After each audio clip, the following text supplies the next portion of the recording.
आज के स्टडी में हम auto manual reverse forward starter control wiring किस तरह की जाती है समझ लेते हैं। देखिए आज के स्टडी में हमारे पास यह एक रिवर्स फॉरवर्ड स्टार्टर है जिसमें हमने auto and manual control wiring की है। मैनुअल में क्या होगा, जितनी देर के लिए हम पुश बटन प्रेस करते हैं सिर्फ उतनी ही देर के लिए हमारा स्टार्टर स्टार्ट होगा।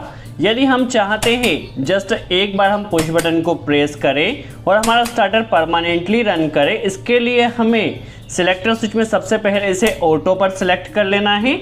यदि हम इसे ऑटो पर सिलेक्ट करते हैं, अब हम वन टाइम जब पुश बटन को प्रेस करेंगे तो हमारा स्टार्टर वहां पर होल्ड हो जाएगा। स्टॉप पुश बटन से स्टार्टर स्टॉप हो जाएगा। यदि हमें मोटर को रिवर्स डायरेक्शन में रन करना है तो रिवर्स पुश बटन से रिवर्स भी कर सकते हैं और उस टाइम पर स्टॉप पुश बटन से स्टॉप भी कर सकते हैं। तो आज के स्टडी में हम auto manual reverse for starter control wiring practically wire by wire भी सीखने वाले हैं एवं ड्राइंग के जरिए भी सीखने वाले, ताकि वीडियो को वॉच करने के बाद आपके सारे डाउट क्लियर हो सके। चलिए वीडियो स्टार्ट करते हैं। देखिए हमारे पास यहाँ पर दो कॉन्टेक्टर हैं, यह फॉरवर्ड कॉन्टेक्टर, यह रिवर्स कॉन्टेक्टर, और हमने एक ओवरलोड रिले लगाया है जो कि फॉरवर्ड कॉन्टेक्टर के साथ लगाया है। देखिए दो कॉन्टेक्टर, एक ओवरलोड रिले, इसके अलावा एक stop push button NC element इसमें लगाया है। यह फॉरवर्ड स्टार्ट पुश बटन, यह रिवर्स स्टार्ट पुश बटन जिसमें एनो एलिमेंट लगाया है। यह हमारे पास एक ऑटो मैनुअल सेलेक्टर स्विच हमने कनेक्ट किया है। यदि हमें स्टार्टर को होल्ड देकर रन करना है तो इसे हमें ऑटो पर सेलेक्ट कर लेना है। यदि मैनुअली रन करना है तो इसे 0 नंबर पोजीशन पर सेलेक्ट कर देना है। देखिए यदि हमें इसे मैनुअली रन करना है तो 0 पर सेलेक्ट कर देना है। यदि हमें होल्ड देकर रन करना है तो सिलेक्टर को 1 नंबर पर ऑटो पर सेलेक्ट कर देना है। मोटर की पोजीशन पर हमने यहाँ पर एक कूलिंग फैन कनेक्ट किया है। चलिए कनेक्शन समझने से पहले हम कॉन्टेक्टर के कनेक्शन समझ लेते हैं। देखिए हमारे पास यह कॉन्टेक्टर है। कॉन्टेक्टर को ऑपरेट होने के लिए A1 एंड A2 में हमें face and neutral 220 volt AC supply connect करना होगी। आप चाहो तो फेज A1 में और न्यूट्रल A2 में एक ही साइड कनेक्ट करना चाहे तो इधर भी कर सकते हैं, या फेज A1 में कनेक्ट कर दीजिए और न्यूट्रल A2 में। यह इसके पावर टर्मिनल है। और कंट्रोल व टर्मिनल्स के लिए देखिए इसमें एक ऑक्सिलरी पॉइंट्स आपको एनो एलिमेंट दिया गया है और पीछे की तरफ एनसी एलिमेंट दिया गया है, जिससे आपको वहां पर एड ऑन ब्लॉक कनेक्ट नहीं करना होगा। चलिए कनेक्शन किस तरह से किया जाएगा समझ लेते हैं। सबसे पहले हम क्या काम करते हैं, जो न्यूट्रल है इसे कॉन्टेक्टर के A2 टर्मिनल में डायरेक्ट कनेक्ट कर देते हैं और फिर किस तरह से फेस की कंट्रोल वायरिंग होगी समझ लेंगे। देखिए अभी हमने न्यूट्रल डायरेक्टली कनेक्ट कर दिया है, ड्राइंग में भी आप समझ लीजिए। देखिए दोनों कॉन्टेक्टर में न्यूट्रल हमने डायरेक्टली A2 में कनेक्ट किया है। अब फेस की कंट्रोल वायरिंग के लिए MCB में हमने एक फेस का कनेक्टर कनेक्ट कर लेना है और इसे सबसे पहले ओवरलोड रिले के NC पॉइंट 95 नंबर पॉइंट में कनेक्ट करना है, ताकि हमारी मोटर जब भी ओवरलोड हो तो यहाँ से हमारी मोटर स्टॉप हो सके। जो ओवरलोड रिले का आउटपुट NC का आउटपुट है 96 नंबर पॉइंट, उसमें एक कनेक्टर कनेक्ट किया है। इसे हमारे पास stop push button NC element में कनेक्ट कर देना है। चलिए अब NC एलिमेंट का जो आउटपुट रहेगा इससे आपको एक एक वायर देखिए क्या काम करना है। यहाँ से ओवरलोड रिले में सबसे पहले कंट्रोल वायरिंग की स्टॉप पुश बटन में। स्टॉप पुश बटन का आउटपुट जो रहेगा वो फॉरवर्ड पुश बटन में जाएगा और यहीं से रिवर्स पुश बटन में भी जाएगा। चलिए पहले मैनुअल कनेक्शन समझ लेते हैं। तो देखिए हमने क्या किया है, stop push button NC element के आउटपुट में एक कनेक्टर कनेक्ट किया है। AC से एक connector forward push button NO element में कनेक्ट कर देना है और यहीं से एक कनेक्टर हम क्या काम करते हैं, रिवर्स पुश बटन में भी कनेक्ट कर देते हैं। आप चाहो तो दोनों कनेक्टर स्टॉप पुश बटन से ले सकते हैं। हम देखिए एक कनेक्टर यहाँ से लिया है और इसी में एक लूपिंग कर रिवर्स पुश बटन में भी इनपुट पावर सप्लाई भी हमने कनेक्ट कर दिया है। चलिए जब फॉरवर्ड पुश बटन को प्रेस किया जाएगा तो फॉरवर्ड कॉन्टेक्टर ने ऑपरेट होना चाहिए। जब रिवर्स पुश बटन को प्रेस किया जाएगा तो रिवर्स कॉन्टेक्टर ने ऑपरेट होना चाहिए। बट इसमें हमें इंटरलॉकिंग भी करना होगी ताकि एट ए टाइम हमारे दोनों कॉन्टेक्टर ऑपरेट नहीं हो। तो देखिए हमने क्या किया है, इस कॉन्टेक्टर को ऑपरेट करना है तो हमें क्या करना है, रिवर्स कॉन्टेक्टर के NC से सप्लाई लेना होगी, ताकि रिवर्स कॉन्टेक्टर हमारा जब स्टॉप रहे तभी फॉरवर्ड कॉन्टेक्टर ने ऑपरेट होना चाहिए। तो देखिए स्टॉप पुश बटन के आउटपुट से एक कनेक्टर हमने NC जो हमारे पास कॉन्टेक्टर में एड ऑन ब्लॉक में NC दिया गया है यहाँ कनेक्ट कर दिया। जब रिवर्स कॉन्टेक्टर स्टॉप रहेगा तभी इस एनसी से सप्लाई पास होगी, जिसे ले जाकर फॉरवर्ड कॉन्टेक्टर के A1 टर्मिनल पर हमें कनेक्ट कर देना है। देखिए रिवर्स के एनसी से हमने एक कनेक्टर कनेक्ट किया है और इसे फॉरवर्ड के A1 टर्मिनल पर कनेक्ट कर देना है। चलिए कर दिया, यहाँ पर आप देख सकते हैं। जब हमारा रिवर्स कॉन्टेक्टर स्टॉप होगा तभी फॉरवर्ड ऑपरेट होगा, जस्ट इंटरलॉकिंग के लिए हमने किया है। चलिए इतनी कंट्रोल वायरिंग को पहले हम ड्राइंग में समझ लेते हैं। देखिए फॉरवर्ड पुश बटन का आउटपुट गया रिवर्स कॉन्टेक्टर के एनसी, रिवर्स के एनसी से फॉरवर्ड ऑपरेट हुआ। रिवर्स पुश बटन का आउटपुट फॉरवर्ड के एनसी में जाएगा, जिससे हमारा रिवर्स कॉन्टेक्टर ऑपरेट होगा।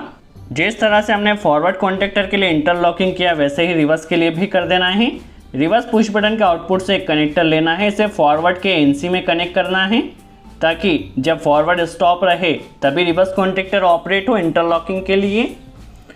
चलिए फॉरवर्ड के एनसी का जो आउटपुट रहेगा उसे ले जाकर रिवर्स की कॉइल A1 में एक कनेक्टर हमें कनेक्ट कर देना है ताकि जब हमारा फॉरवर्ड कॉन्टेक्टर स्टॉप रहे तभी रिवर्स कॉन्टेक्टर ऑपरेट हो। तो ये इंटरलॉकिंग के लिए हमने किया है।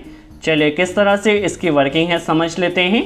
देखिए जितनी देर के लिए हम पुश बटन प्रेस करते हैं सिर्फ उतनी ही देर के लिए हमारा कॉन्टेक्टर ऑपरेट हो रहा है, आप देख सकते हैं। तो यह जस्ट हमने अभी मैनुअल कनेक्शन किया है। ऑटो कनेक्शन किस तरह से किया जाएगा हम समझ लेते हैं। ऑटो के लिए हम एक सिलेक्टर स्विच कनेक्ट करना होगा, पहले हम ड्राइंग में समझ लेते हैं। देखिए हमें करना क्या होगा, देखिए स्टॉप पुश बटन के आउटपुट से ही एक कनेक्टर सिलेक्टर के कॉमन में कनेक्ट कर देना है। स्टॉप पुश बटन का आउटपुट से सिलेक्टर के कॉमन में जाएगा और यहीं से ये कनेक्टर हमारा जो फॉरवर्ड कॉन्टेक्टर और रिवर्स कॉन्टेक्टर है फॉरवर्ड के एनो से क्या होगा, फॉरवर्ड के एनो से यहाँ कनेक्ट होगा और रिवर्स के एनो से, ताकि होल्डिंग मिल सके जिस तरह से हम हमेशा होल्डिंग देते हैं। और यहीं से एक कॉन्टेक्टर फॉरवर्ड की कॉइल में और यहीं से रिवर्स की कॉइल में कनेक्ट कर दी जाएगी। चलिए किस तरह से होल्डिंग मिलेगी हम समझ लेते हैं। बहुत ही सिंपल कनेक्शन है। अभी सबसे पहले हम क्या करते हैं, जो स्टॉप पुश बटन है स्टॉप पुश बटन के आउटपुट में एक कनेक्टर कनेक्ट कर लेते हैं। चलिए यहाँ हमने एक कनेक्टर कनेक्ट किया। सिलेक्टर स्विच में पोजीशंस की बात की जाए तो 1 नंबर पॉइंट इसमें कॉमन होता है। देखिए 1 नंबर पॉइंट से एक कनेक्टर यहाँ भी दिया गया है, तो ये कॉमन पॉइंट है। और यहाँ पर हमें इनपुट पावर सप्लाई कनेक्ट करना होगी A1। यदि सिलेक्टर हमारा 1 नंबर पोजीशन पर रहता है तो 1 की सप्लाई A1 से निकले। 0 पर करते हैं तो हमारे यहाँ पर सप्लाई स्टॉप हो जाएगी। यदि 2 पर करते हैं तो जो 1 की सप्लाई हमने कनेक्ट की थी वो A2 से निकलेगी। चलिए सबसे पहले कनेक्शन के लिए हमें क्या करना है, जो हमने स्टॉप पुश बटन से एक कनेक्टर कनेक्ट किया है उसे हमें 1 नंबर पॉइंट पर कॉमन पॉइंट पर सिलेक्टर में कनेक्ट कर देना है। चलिए सिलेक्टर के 1 नंबर पॉइंट में अभी हम एक कनेक्टर ले लेते हैं। चलिए यहाँ पर सप्लाई आ चुकी है। जब सिलेक्टर को 1 नंबर पोजीशन पर रखा जाएगा तो यहाँ से देखिए 1 की सप्लाई हमारी A1 से निकलेगी, जिससे हमें दोनों कॉन्टेक्टर में होल्डिंग देना है। तो हमने 2 कनेक्टर कनेक्ट किया है।